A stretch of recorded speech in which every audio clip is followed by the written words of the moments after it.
kosong di depannya bisa diisi dulu, maju.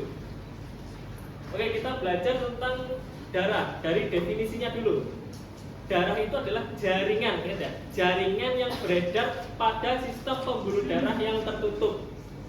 Kenapa disebut jaringan? Karena masih ingat urutan sistematika kehidupan dari yang paling kecil sel dengan fungsi yang sama, sel ketemu sel jaringan ketemu jaringan organ dulu, organ dari kumpulan organ membentuk sistem organ dan seterusnya ke atas. Nah, sekarang kita belajar jaringan darah. Berarti kalau jaringan darah tersusun atas sel-sel darah. Setelah tahu definisinya itu, baru kita belajar tentang susunannya. Berarti jaringan darah tersusun atas dua, yaitu plasma dan sel darah.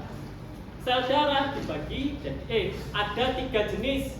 Sel darah merah namanya eritrosit, sel darah putih leukosit, keping darah atau trombosit. Kalau trombosit itu nama biasanya disebutnya platelet kalau di bahasa Inggrisnya. Jadi sel darah ada 3. Sel darah merah namanya leukosit, sel darah putih leukosit, keping darah trombosit.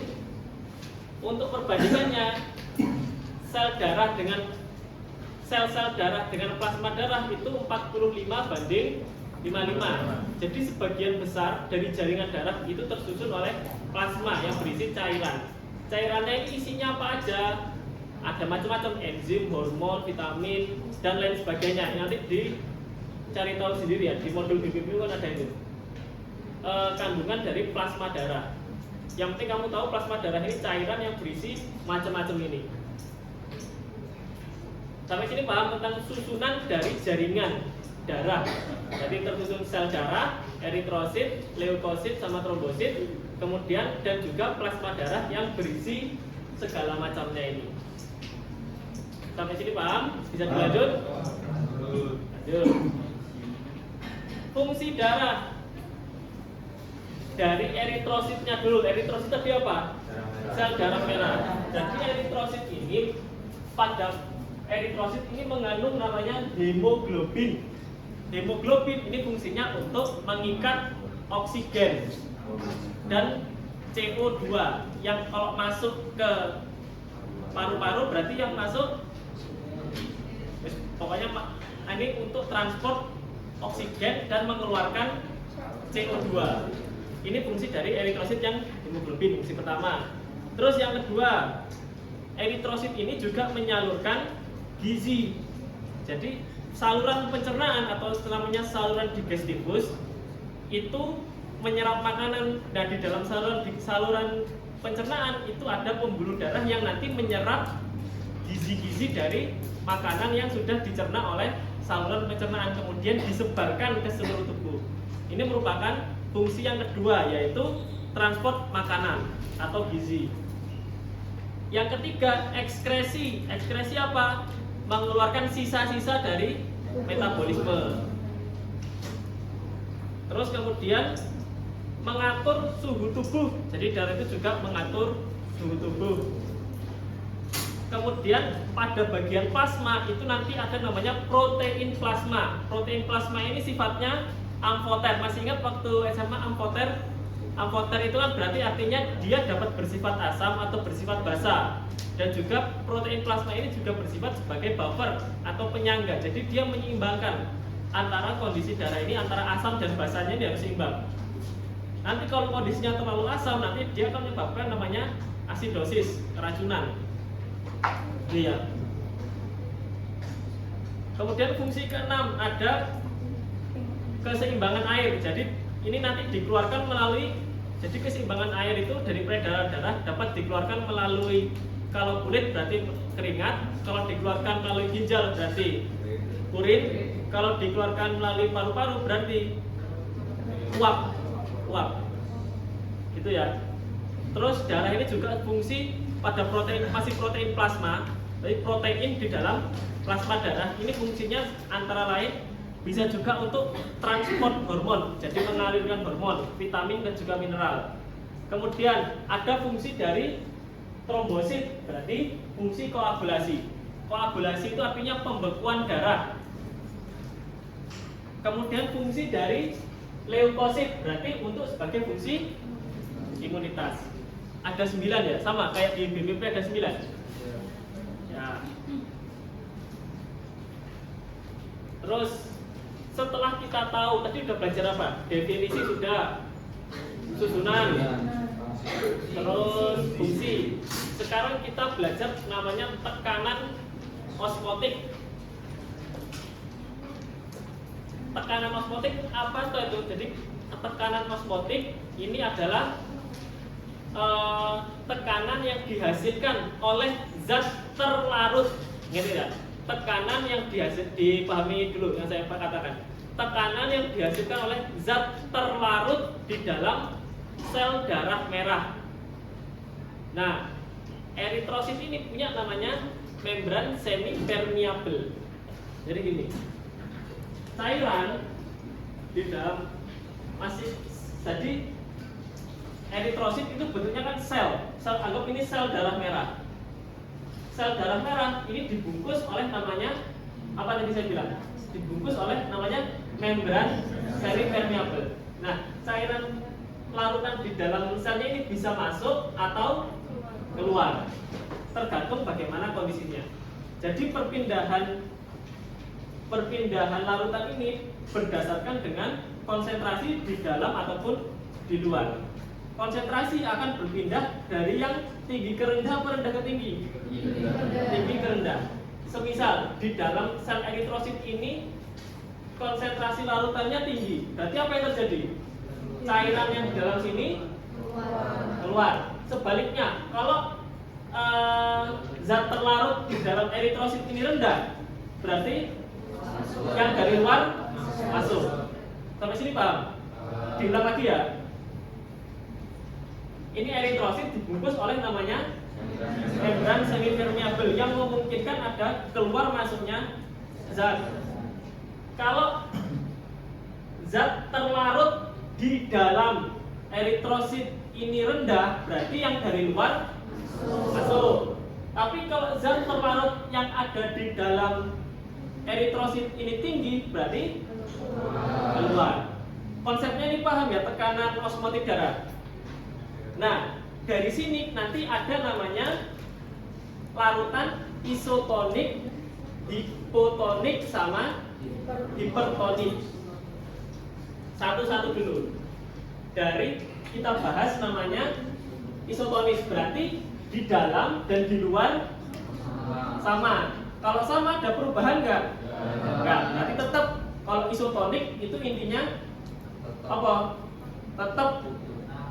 Kalau hipertonik, coba dibaca hipertonik. Hipertonis, larutan yang konsentrasi zat terlarutnya lebih tinggi daripada cairan di luar sel. Di sini tinggi, di luar rendah. Apa yang terjadi? Keluar. Isi selnya keluar. Akibatnya apa kalau isi-isinya keluar di sini? Sel darah merah akan mengalami apa? Kalau keluar isinya ini di dalam ini keluar semua, otomatis mengkerut. Kalau mengkerut namanya krenasi. Jadi kalau hipertonik, zat terlarut di dalam eritrosit ini tinggi, isi-isinya dari sel eritrosit dia akan keluar. Kalau keluar berarti eritrositnya akan mengkerut. Kalau mengkerut namanya krenasi. Sebaliknya kalau hipotonik, hipotonik berarti gimana kalau hipotonik? Zat terlarutnya rendah, sementara di luar selnya tinggi. Akibatnya apa? Masuk. Kalau masuk dia akan membesar, pecah.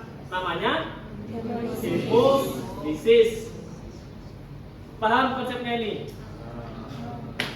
Berarti tadi kalau isotonik berarti antara di dalam dan di luar sama. Ada perubahan nggak? rendah. Terus habis isotonis ada hipotonis. Hipo berarti yang di dalamnya terlarutnya rendah, di luarnya tinggi. Akibatnya yang dari luar masuk, menggembung, pecah, namanya hemolisis. Terakhir hipertonis, berarti yang terlarut di dalamnya hiper, tinggi, di luarnya rendah. Apa yang terjadi? Keluar. Akibatnya darah mengalami mengkerut, disebut yes. Nanti nggak usah dihafal ya, tahu konsepnya. Nanti kamu dilanjutkan sendiri. Kalau hipertonis berarti gini, kalau isotonis gini, kalau hipotonis gini. Sampai sini paham? Nah, berapa toh isotonis dari sel darah merah ini? Isotonis dari sel darah merah itu sama seperti NaCl 0,9%. NaCl 0,9%. Itu sama kayak cairan infus itu loh. NaCl 0,9 itu sama seperti cairan infus. Kenapa ya? Makanya cairan infus itu digunakan ketika orang biasanya bukan kekurangan darah, namun kali aku. Terus pokoknya isotonisnya darah ini sama seperti cairan infus. Cairan infus isinya NaCl 0,9. Nah, karena dia sama, dia akan dinamakan larutan isotonik atau garam fisiologis. Sampai sini paham tentang tekanan osmotik ini? Ya. Wes, habis belajar tekanan osmotik, kita belajar namanya mikpo, Pak. Nah, ya, Pak. Perlu ngelak aku. Halo, guys.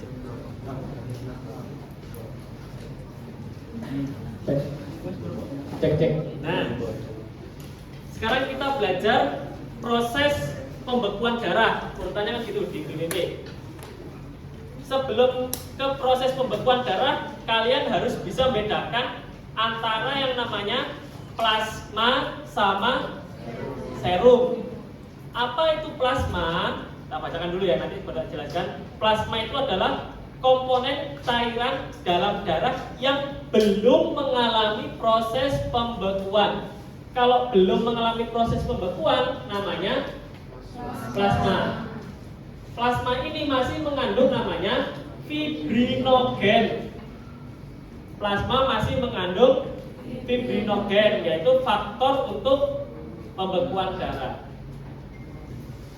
Kalau serum berarti cairan darah yang tersisa setelah darah ini mengalami proses pembekuan. Fibrinogen serta faktor-faktor pembeku lainnya sudah hilang. Wes, sampai sini dulu konsep antara plasma dengan serum. Jadi gini, ada dua tabung yang berisi darah segar. Darahku diambil ini, satu ditaruh di tabung A, satu ditaruh di tabung B. Tabung A dikasih namanya antikoagulan. Tadi koagulasi artinya apa? Pembekuan darah. Antikoagulan berarti anti dari koagulasi, nanti untuk mencegah pembekuan darah. Kira-kira yang di tabung A ini mengalami pembekuan darah atau tidak? Yang di tabung B tidak dikasih antikoagulan, terus diaduk, mengalami pembekuan darah enggak? Mengalami. Nah, di tabung A karena dia ini kan yang terpisah, sel darah merahnya ada di bawah dengan kondisi sel darah merah tidak membeku dan cairan di atasnya ini disebut plasma. Kenapa? Karena tidak membeku, berarti masih ada fibrinogennya yang belum tercampur. Kalau yang tabung B, dia sel darah merahnya sudah membeku. Kenapa membeku? Sudah kecampur sama fibrinogen. Sehingga cairan yang di atasnya ini sudah tidak memiliki fibrinogen atau faktor pembeku lainnya, sehingga disebut namanya serum. Sampai sini paham bedanya plasma sama serum? Kalau dikasih antikoagulan namanya plasma, kalau nggak dikasih antikoagulan terus membeku, sisanya cairan di atasnya namanya serum. Konsepnya paham jadi plasma sama serum?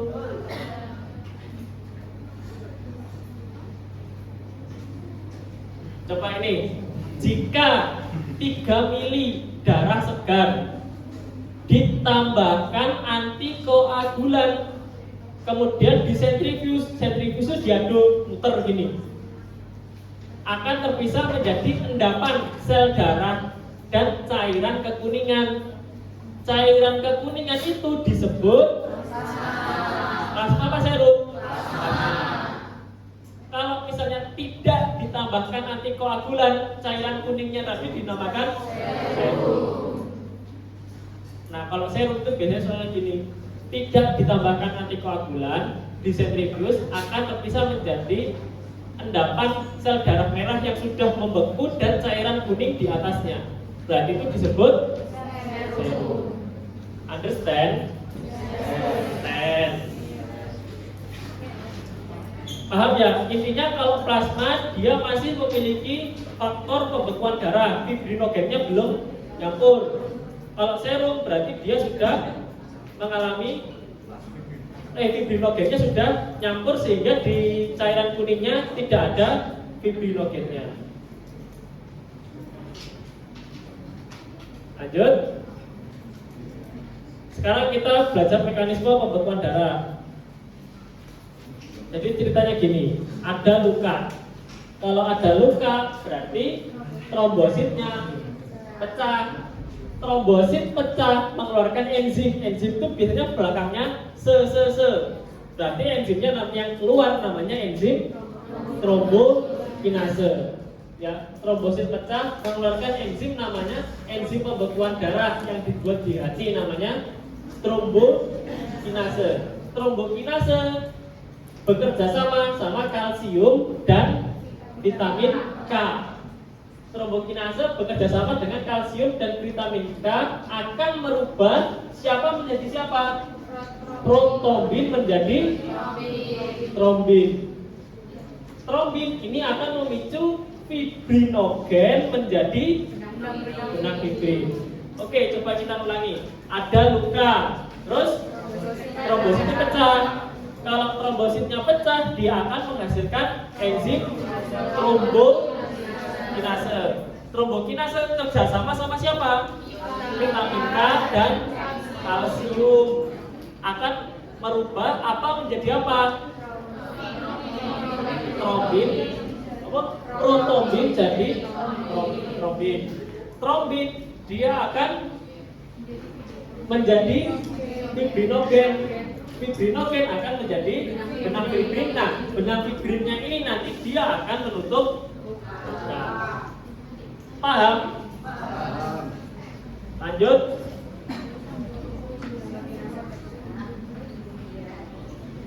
Jam 1.15 ya.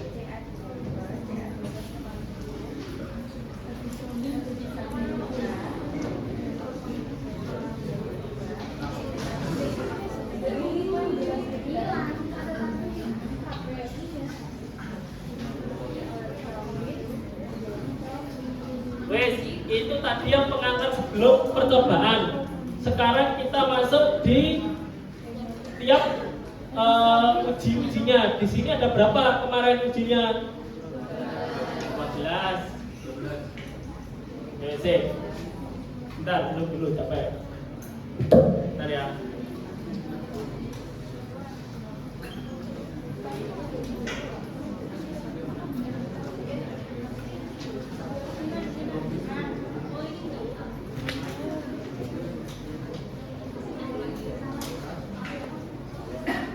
Sudah?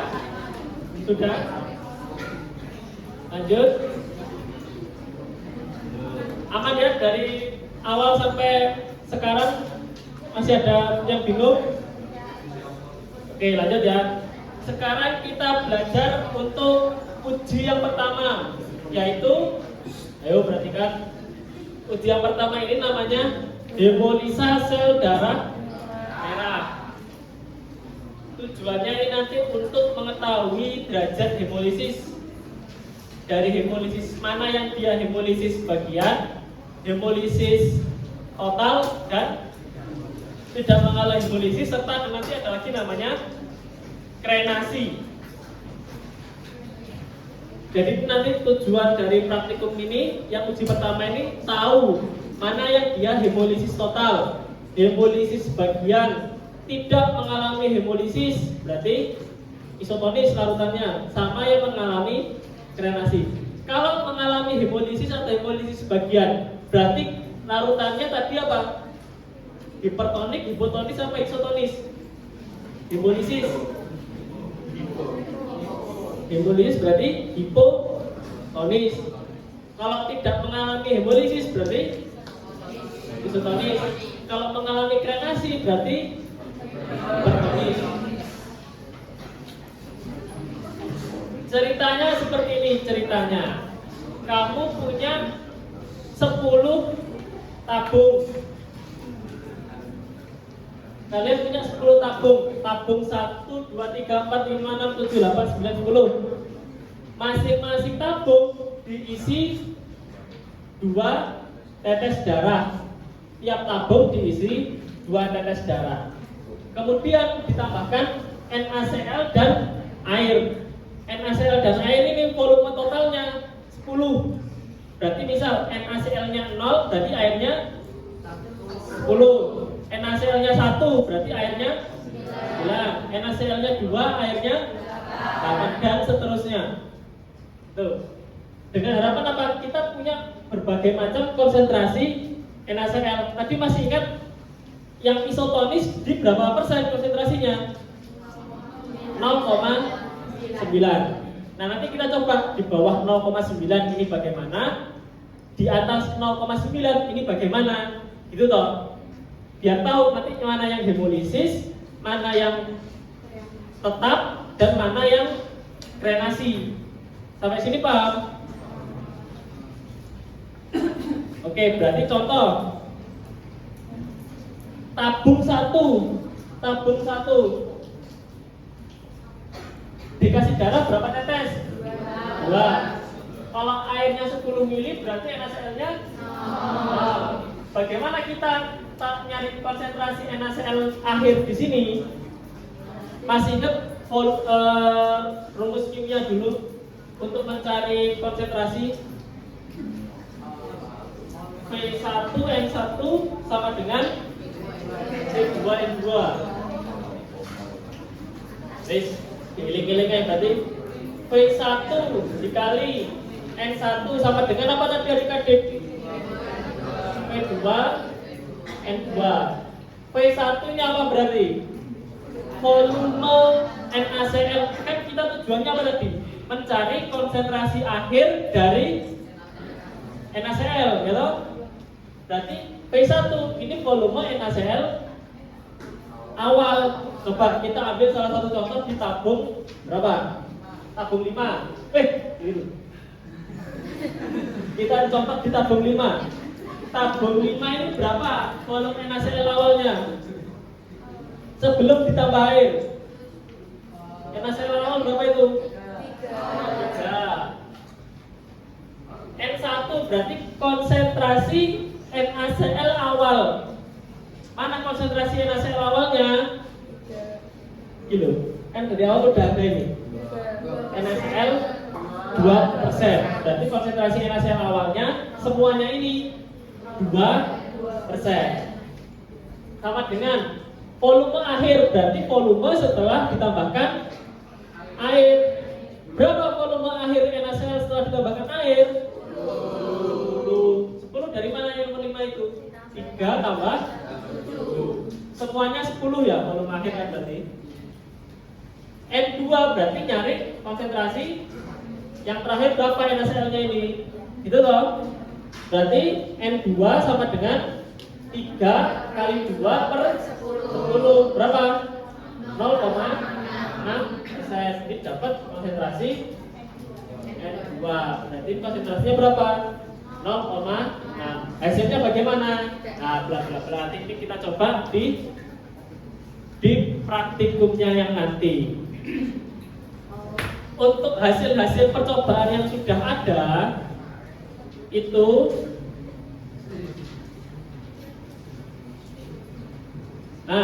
untuk konsentrasi NaCl 0 sampai 3,4 ini mengalami hemolisis total.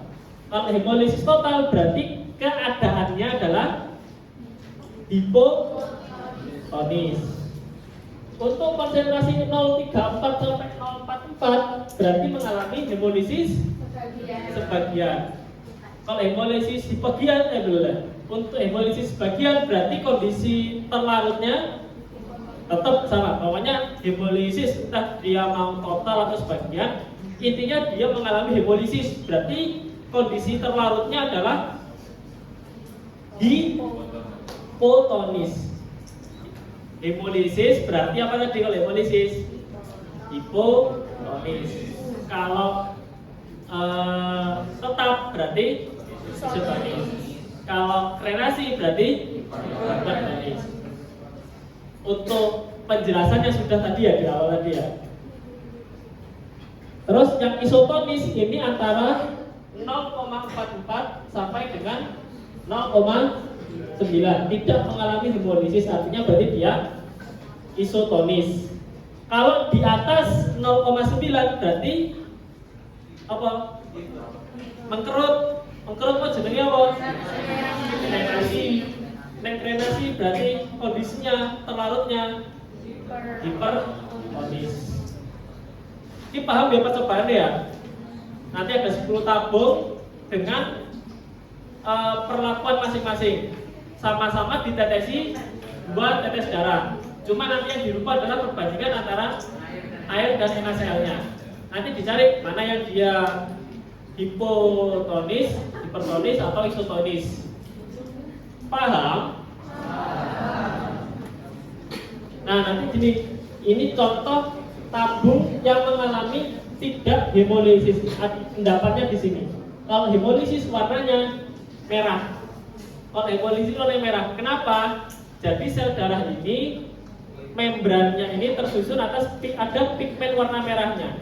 Jadi kalau dia larut atau dia pecah, dia akan mengeluarkan pigmen berwarna merah. Itu tandanya hemolisis. Kalau tidak hemolisis atau hemolisis bagian kayak gini contohnya, ada endapannya di bawah, warnanya lebih pudar atau pink. Untuk wujud aslinya saya kurang tahu karena udah lupa zaman dulu itu kayak apa warnanya. Nanti kalian di foto ya, waktu percobaan mana yang hemolisis bagian, isotonis, sama krenasi. Masih mau? Mana yang nanti dia ini hemolisis, mana nanti dia yang itu tetap, mana yang krenasi. Nanti di foto ya, contoh-contohnya. Buat persiapan nanti responsi, sama nanti soal-soal tes kalau bisa disimpan atau dicatat ulang. Karena biasanya responsi itu tidak jauh dari soal-soal pretest atau post-test yang sudah pernah diberikan. Itu disimpan entah nanti anatomi, fisiologi, biokimia, histologi.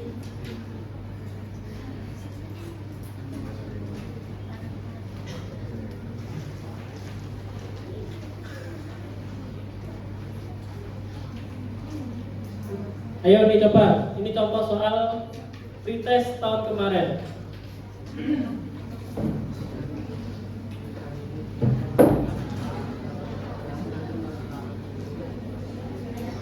Ayo dibaca, baca dulu.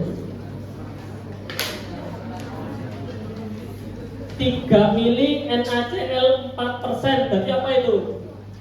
Sebagai apa dia? 3 mili. 3 mili itu berarti apa 3 mili? V1 atau volume awal. Volume awal berapa? 3 mili. Terus N1 berarti konsentrasi awalnya berapa? 4%.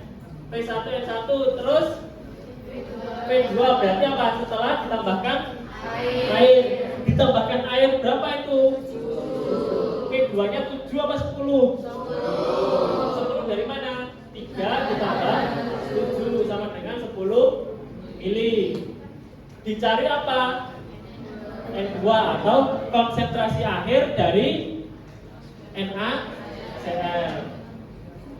N2-nya berapa? Berarti langsung apa tadi rumusnya? P1 N1 sama dengan P2 N2. P1-nya 3, N1-nya 4, P2-nya 10, N2. Berarti 3 kali 4 bagi 10 sama dengan N2. Dapat berapa ini? 1,2%. Paham? A, B, C, D, E.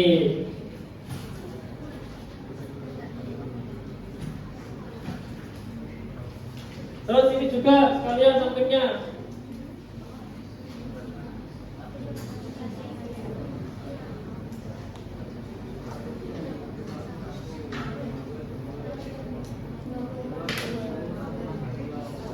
Satu mili NaCl 2%. 1 mili NaCl 2%. Berarti apa itu? P1-nya 1, N1-nya 2. Terus apalagi di situ keterangannya? 2 tetes eritrosit 9 mili air. Berarti P2-nya 1 ditambah 10. N2-nya berapa? Dicari. Langsung rumusin. Berarti kan N2 P1 N1 per P2 tadi. Berarti 1 kali 2 per 10 sama dengan N2. N2-nya berapa? 0,2%. Pertanyaannya di sini adalah dalam konsentrasi NaCl tersebut apa yang terjadi pada eritrositnya? Apakah hemolisis ataukah krenasi atau isotonis? Hemolisis tahu dari mana hemolisis total? Tadi di sini ada daftarnya. 0,2 itu di mana sih letaknya? Berarti mengalami hemolisis total. Misal hasil akhirnya adalah 9,5%, berarti mengalami krenasi. Hasilnya 0,5, berarti 0,5 tidak hemolisa. Kalau hemolisis berarti kondisi terlarutnya apa? Hemolisis berarti hipo apa hiper? Hipotonis. Apa hipotonis? Berarti yang dari dalam ini rendah, yang di luar tinggi, sehingga kemasukan pecah. Akhirnya dia mengalami hemolisis. Kalau krenasi berarti kondisi zat terlarut di dalamnya tinggi, yang di luar rendah, berarti keluar mengkerut, berarti mengalami krenasi.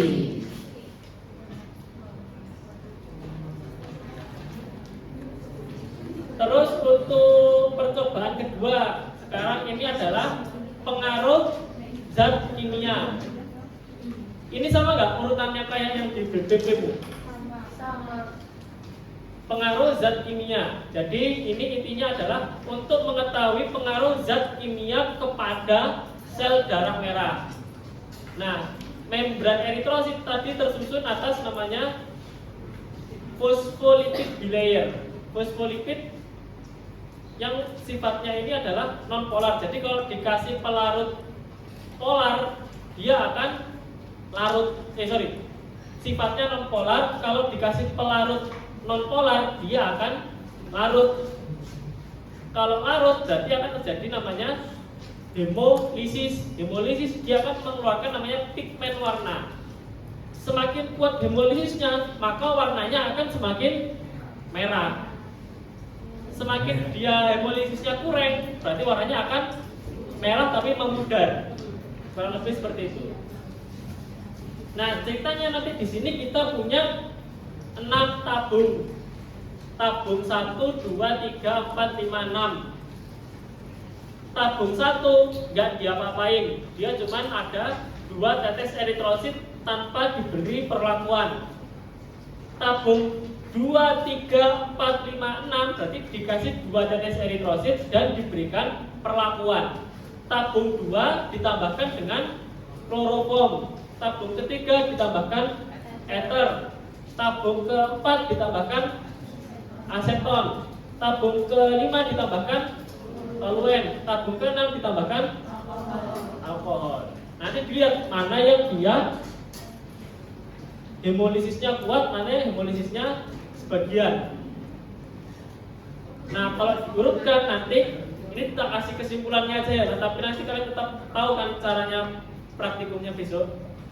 Hasil akhirnya dari yang awalnya merah sampai memudar itu paling merah adalah tabung nomor 2. Terus tabung 2 berarti apa itu mau? Kloroform. Terus setelah kloroform tabung nomor 3 berarti ether. Setelah ether terus tabung nomor 6. 6 nya apa? Alkohol. Tabung nomor 4 aseton. Tabung nomor 5 terakhir toluen. Berarti urutannya apa tadi?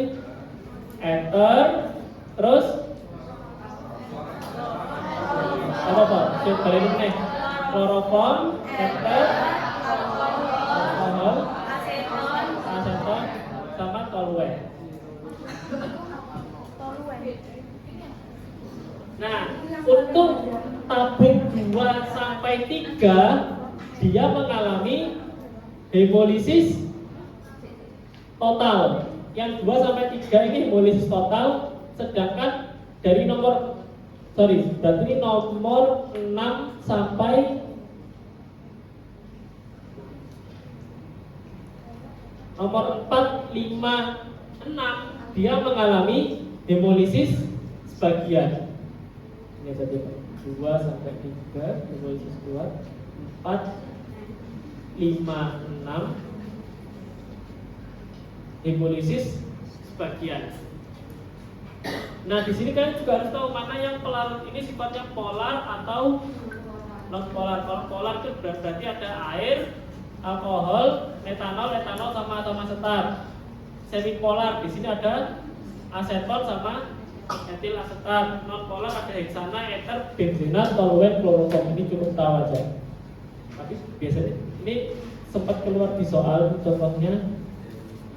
Manakah yang merupakan pelarut non-polar? Non-polar. Saya coba di sini lihat.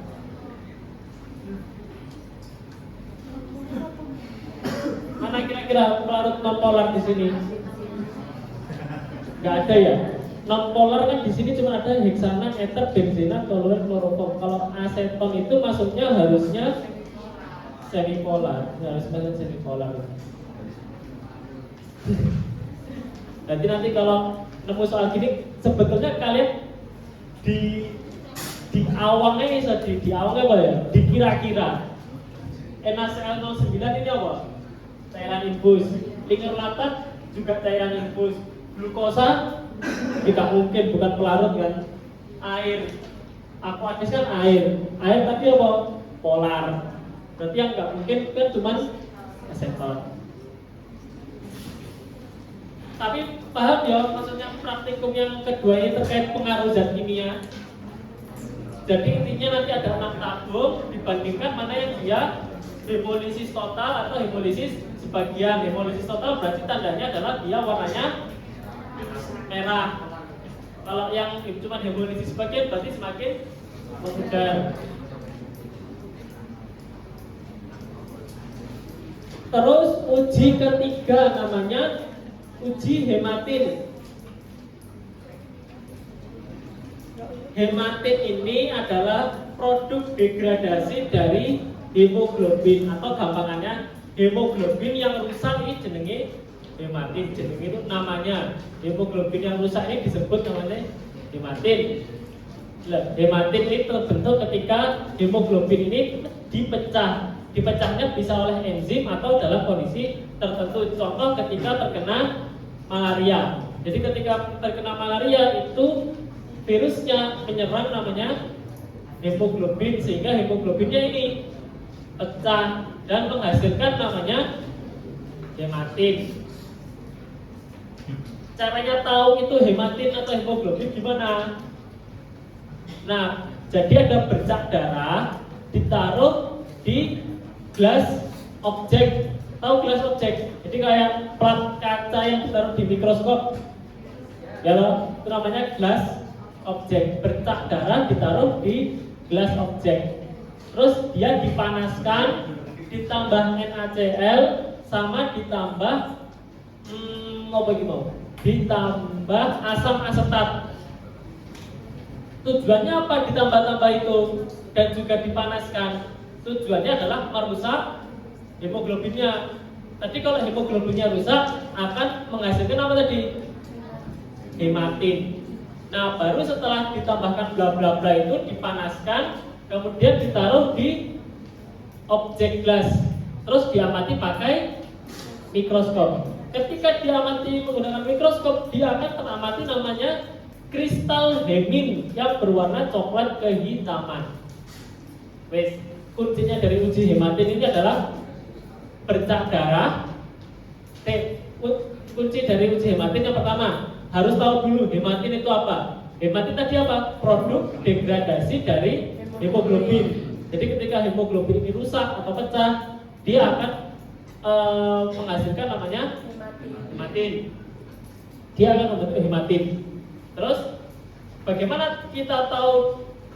Berarti tandanya kalau hemoglobinnya rusak, berarti di situ ada hematin. Hematin adalah merupakan tanda dari hemoglobin yang rusak. Sampai sini Pak. Jadi hematin adalah tanda dari hemoglobin yang rusak. Entah rusaknya karena apa nanti bisa dicari tahu sendiri. Yang penting kita tahu bahwa di sini hematin itu tanda dari hemoglobin yang rusak. Caranya gimana? Berarti tadi bercak darah ditaruh di objek gelas, dipanaskan dulu, terus ditambahkan apa tadi? NaCl dan asam asetat, terus dipanaskan lagi, habis itu ditaruh di mikroskop, kemudian diamati akan terlihat seperti apa? Akan terlihat tadi namanya kristal hemin. Warnanya apa kristal hemin? Warnanya coklat kehitaman. Iya kan, tinggal di mikroskop mungkin wujudnya seperti ini, coklat kehitaman. Terus ya, intinya tadi ya, uji hematin ditandai dengan adanya kristal hemin saat diamati menggunakan mikroskop. Kristal hemin tadi warnanya coklat kehitaman. Wes, sudah 3 uji, berarti kurang berapa? Kurang 9. Uji pertama tadi apa? Biasa. Intinya tahu derajat hemolisis kan, dari beberapa konsentrasi NaCl. Cari mana yang hemolisis, mana yang renasi, mana yang tetap. Terus habis itu pengaruh zat kimia, jadi ditambah-tambahkan zat kimia kepada 2 tetes darah dengan macam-macam zat kimia. Nanti dicari mana yang pengaruhnya hemolisisnya kuat. Terus yang ketiga tadi apa mau ketiga tadi? Uji hematin supaya tahu di situ bahwa ada tidaknya kristal hemin. Kristal hemin tadi menunjukkan apa? Menunjukkan hematin yang merupakan tanda dari hemoglobin yang rusak.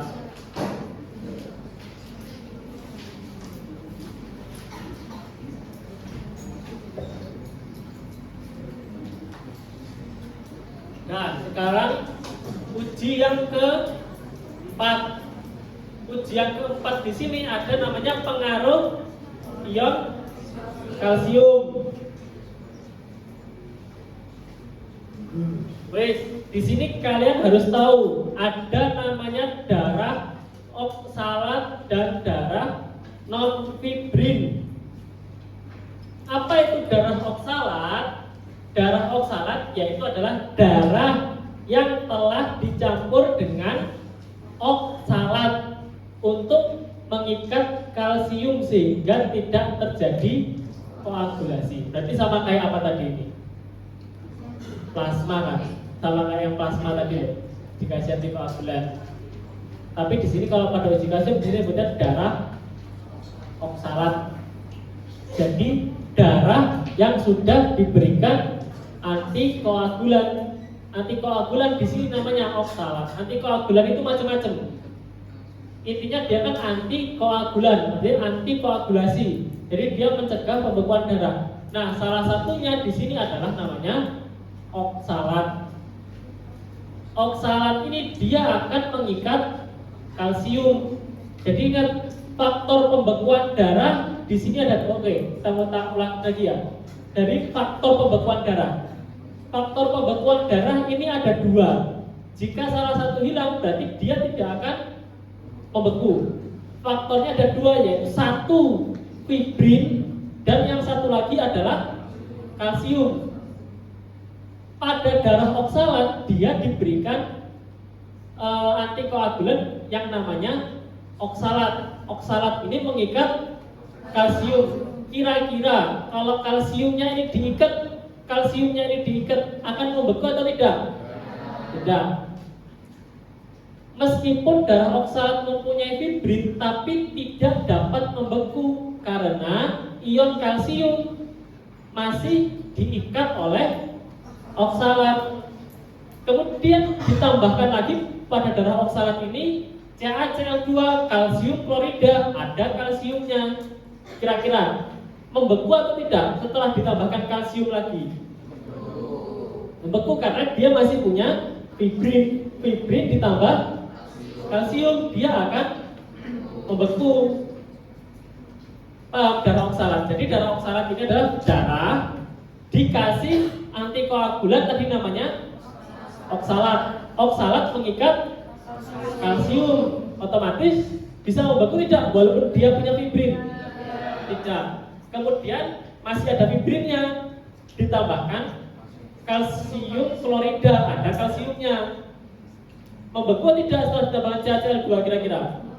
Membeku. Itu tadi yang darah oksalat. Sekarang ada lagi namanya darah non-fibrin.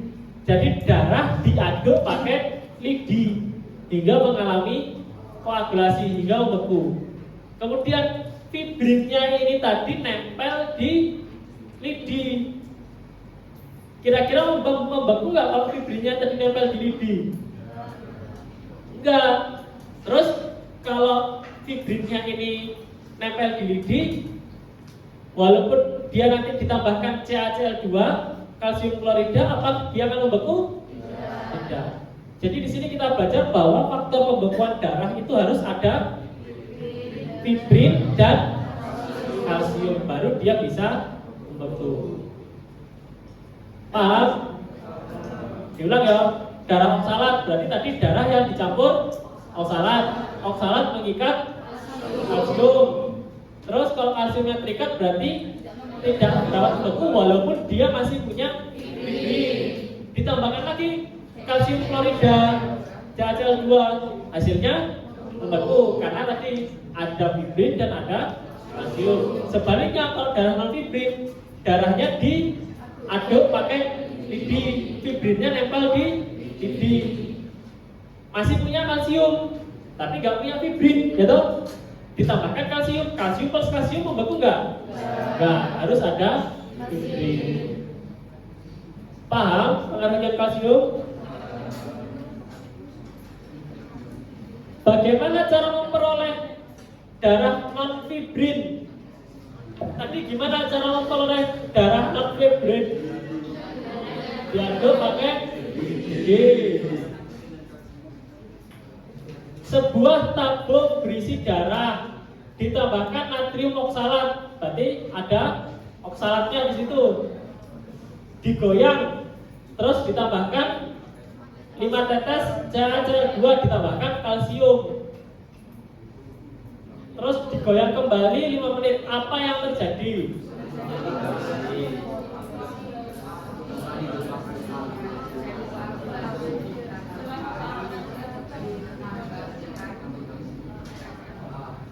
Apa? Nah, kenapa kok terjadi koagulasi? Karena ada kalsium dan fibrin. Tapi kalau tak ganti, tabung berisi darah diaduk menggunakan lidi, ditambah CaCl2, ditunggu 5 menit, apa yang terjadi? Tidak tidak terjadi koagulasi. Nah, itu berarti apa jawabannya kalau yang soal yang ganti tadi jawabannya? Kalau yang diaduk pakai lidi, terus ditambahkan CaCl2, darah tetap cair karena nggak punya fibrin.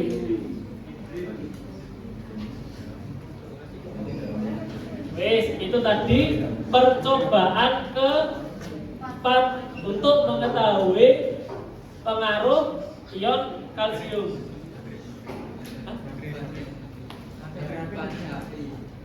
Lanjut. Pas gak itu kameranya itu? Pas. Layar sini ya. Lanjut percobaan kelima, pengendapan albumin dan globulin. Wes, tadi kan masih ingat kan jaringan darah itu tersusun atas 2.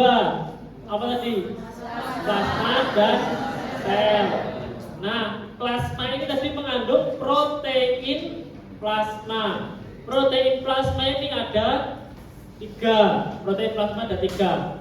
Albumin, globulin, sama fibrinogen. Jadi di plasma darah itu ada 3 protein. Yang pertama namanya protein globulin, protein albumin, sama fibrinogen. Globulin itu intinya dia berperan dalam sistem kekebalan tubuh dengan cara membentuk namanya imunoglobulin. Kalau albumin, dia ini fungsinya adalah menjaga tekanan osmotik, jadi untuk menjaga keseimbangan dari transportasi molekul, hormon, asam, lemak, dan lain sebagainya. Kalau fibrinogen berarti dia berperan dalam proses pembekuan darah. Tapi di sini kita akan fokus mana yang protein albumin, mana yang protein globulin melalui percobaan. Nah, yang pengendapan globulin dulu.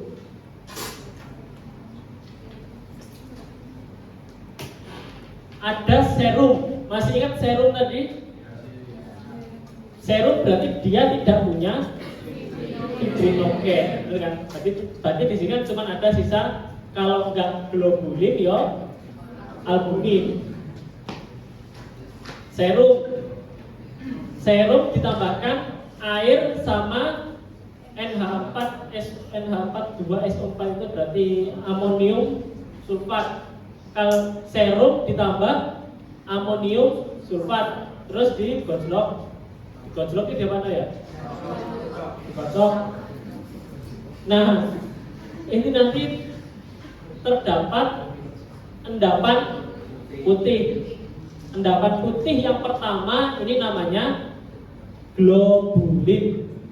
Pokoknya kalau awalnya itu serum ditambahkan amonium sulfat, terbentuk endapan putih, berarti itu endapan globulin.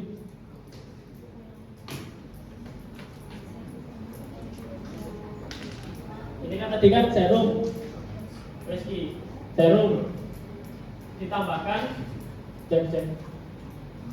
serum ditambahkan amonium sulfat, tambahkan sama air. Kalau dia timbul endapan di sini namanya endapan globulin. Nah, terus ini diambil ini, segini diambil, dipindah ke tabung lain, namanya ini filtrat A. Filtrat A kemudian diberikan perlakuan yang sama lagi kayak tadi.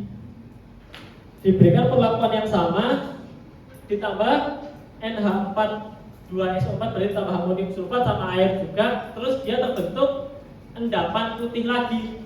Berarti dia endapan albumin. Jadi kalau awalnya ini serum ditambah bla bla bla bla bla terus terdapat endapan putih, berarti itu namanya globulin. Endapan putihnya dibuang, diambil airnya toh, namanya filtrat. Nah, filtrat ini ditambahkan sama kayak tadi bla bla bla bla terbentuk endapan putih di bawah, namanya albumin. Kalau awalnya serum berarti endapan globulin. Kalau filtrat berarti endapan albumin. Wes, intinya kuwi. Paham ya? Tapi kalau percobaannya nanti di sana tetap lengkap ya.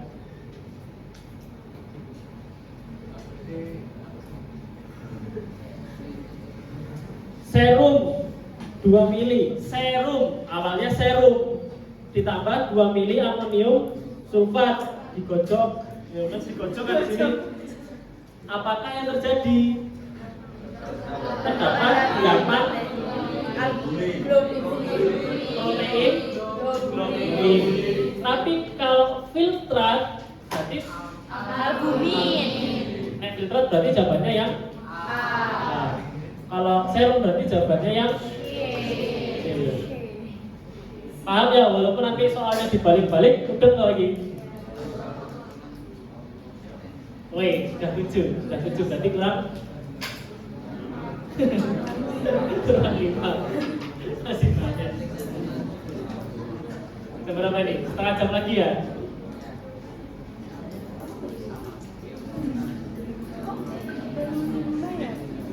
Apa? Baru 5. Oh, ini albumin globulin bisa nggak di kamu? Oh, bisa ya. Bisa ya? Bisa. Ini saja tinggal 1 berarti 56 ini berarti albumin globulin 56. 7-nya deproteinasi serum. Benar? Kode urutannya? Iya. Ya wis yang ke-7. Deproteinasi serum.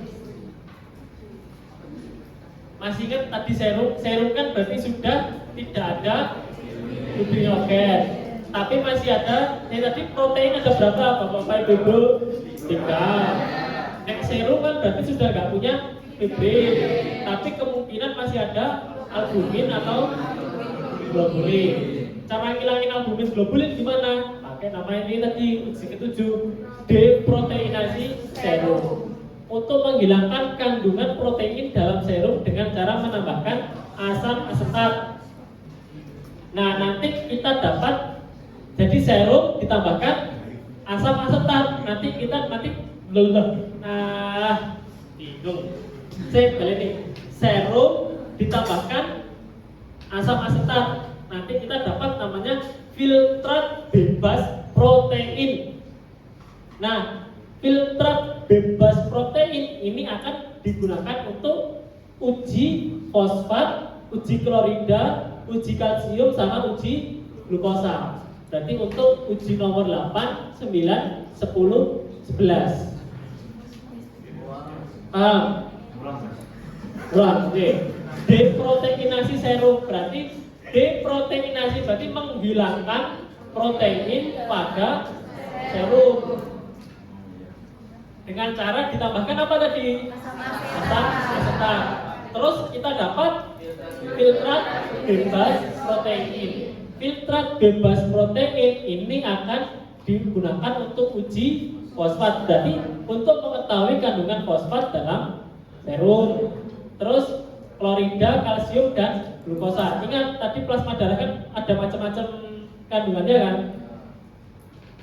Nah, ini nanti setelah proteinnya dihilangkan, harapannya kita tahu, oh di serum ini ada fosfat, oh di sini ada klorida, oh di sini ada kalsium, oh di sini ada glukosa. Diuji 8, 9, 10, 11.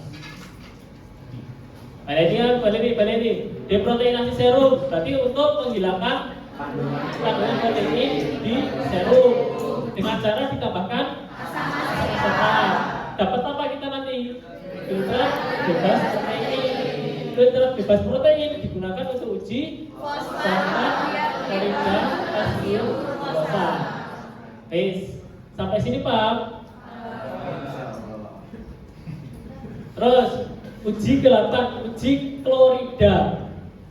tadi filtrat bebas protein ditambahkan HNO3 dan AgNO3. Nanti di sini akan terbentuk endapan putih AgCl. Ingat tidak di uji klorida? Intinya di sini nanti itu terdapat endapan putih AgCl.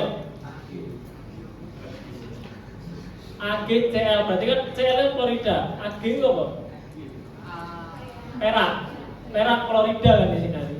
Terdapat endapan perak klorida. Berarti di sini pada uji klorida kalau hasilnya positif ada kloridanya berarti terdapat apa tadi?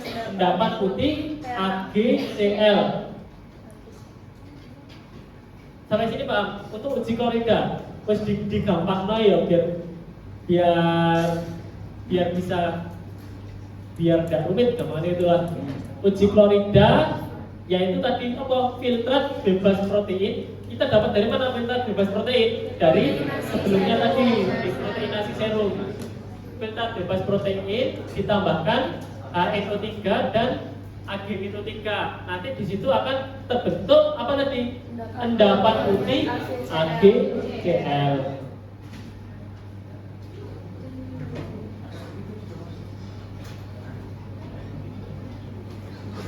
Pada uji klorida dalam darah, jika hasilnya positif maka akan terbentuk senyawa berikut. Endapan putih AgNO3, benar nggak? Endapan hitam, enggak. Endapan putih AgCl. Larutan kuning kalsium klorida. Salah.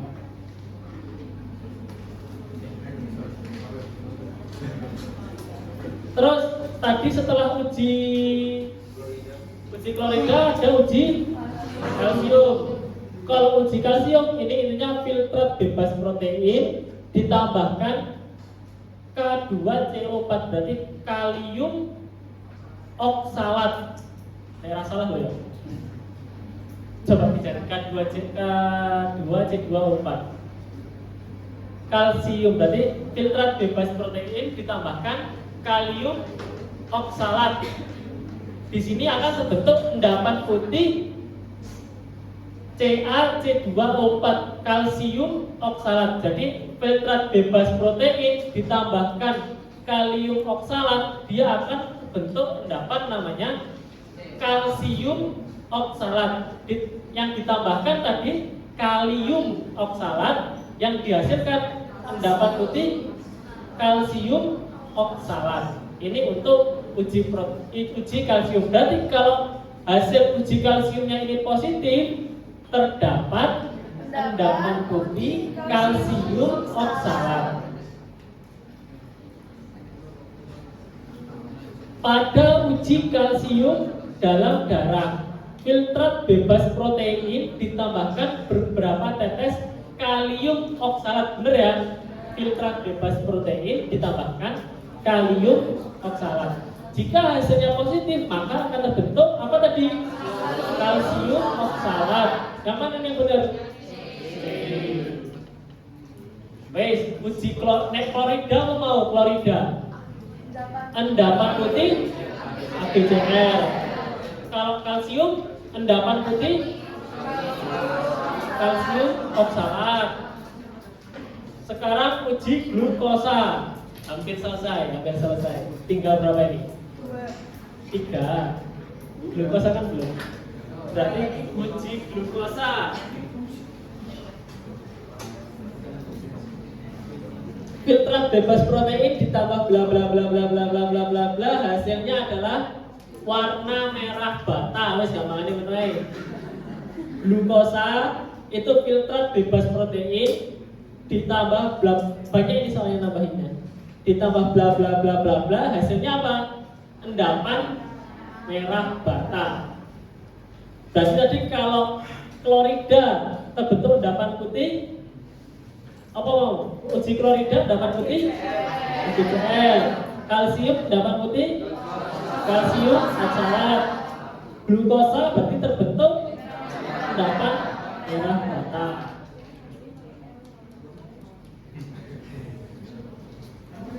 Uji glukosa ditambah reagen reagennya namanya CuSO4. Apa itu CuSO4? Cu tembaga sulfat ya. Tembaga sulfat. Nah, ditambahkan CuSO4 nanti akan terbentuk apa? Endapan merah bata. Fosfat. Kalau fosfat ini endapan kuning intinya. Kalau fosfat filtrat bebas protein ditambahkan amonium mobilidat dan HNO3 dipanaskan nanti terbentuk endapan kuning. Terus ya berarti ada 4: klorida, kalsium, ini klorida, kalsium, glukosa, fosfat. Kalau hasil dari klorida positif terdapat endapan putih HCl. Kalsium positif terdapat endapan putih kalsium oksalat. Glukosa terdapat endapan merah bata. Kalau fosfat terdapat endapan kuning. Terakhir benzidin. Jadi benzidin itu terdapat di asap pabrik, asap kendaraan. Nah ini kalau terpapar benzidin dia akan mengalami resiko kanker kandung kemih dan gangguan kesehatan lainnya. Taunya di situ ada benzidin gimana? Jadi tujuan dari uji benzidin ini untuk mendeteksi adanya porfirin besi heme melalui reaksi oksidasi bla bla bla. Di sini susah dipahami. Gampangnya kalau uji benzidin ini darah ditambah air dan ditambah H2O2. Kalau warnanya biru tua berarti di situ terdapat benzidin. Intinya gitu. Kalau uji benzidin terdapat warna biru tua. Sudah selesai. Oke, tadi coba kita review lagi. Biar nanti pas pretest bisa. Ini berarti langsung ke FK di sini. Ya.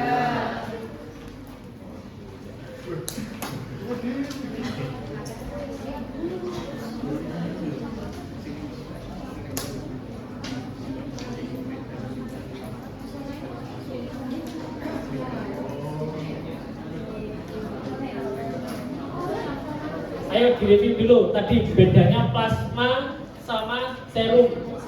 Kalau plasma berarti darah ditambahkan antikoagulan baru di sentrifuge.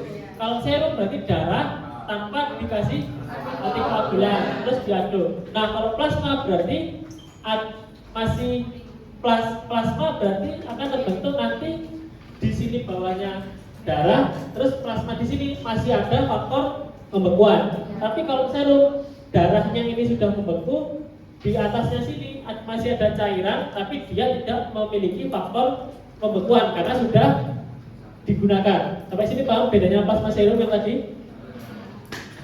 Terus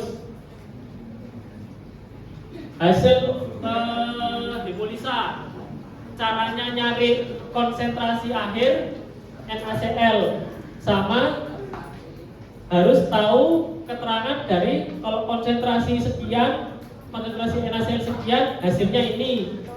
Konsentrasi NaCl sekian, hasilnya ini harus tahu ya. Tadi kalau konsentrasinya antara 0 sampai 0,34 berarti hemolisis total. Kondisi zat terlarutnya hipotonis. 0,3 sampai 0,44 hemolisis bagian. Untuk kondisi zat terlarutnya berarti hipotonis. 0,44 sampai 0,9 tidak mengalami hemolisis berarti isotonis. Di atas 0,9 mengalami isotonis berarti kondisi zat terlarut di dalamnya.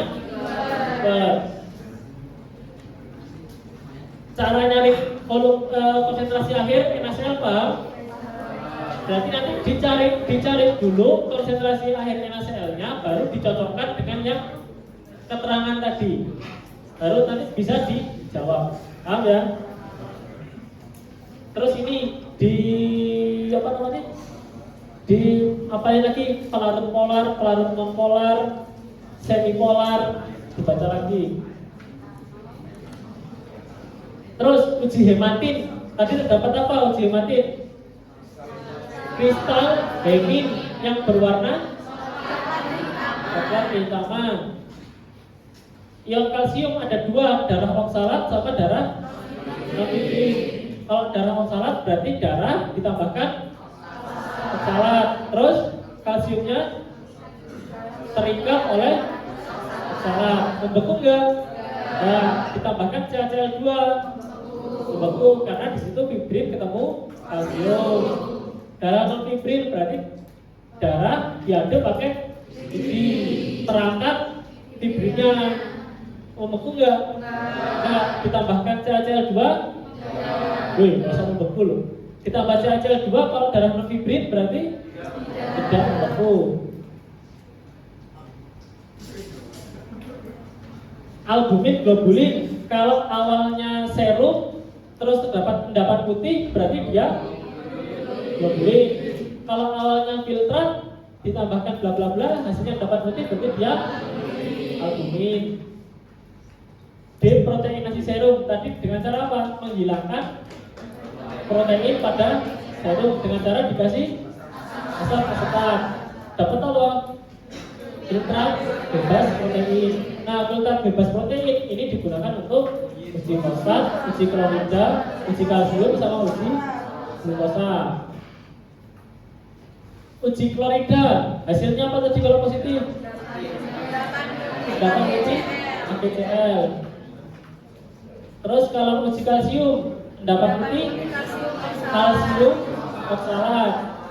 Uji glukosa warna merah bata, endapan merah bata. Fosfat dapat kuning. Benzidin setelah ditambah H2O2 warnanya jadi biru tua. Udah ya, ini sudah semua ini inti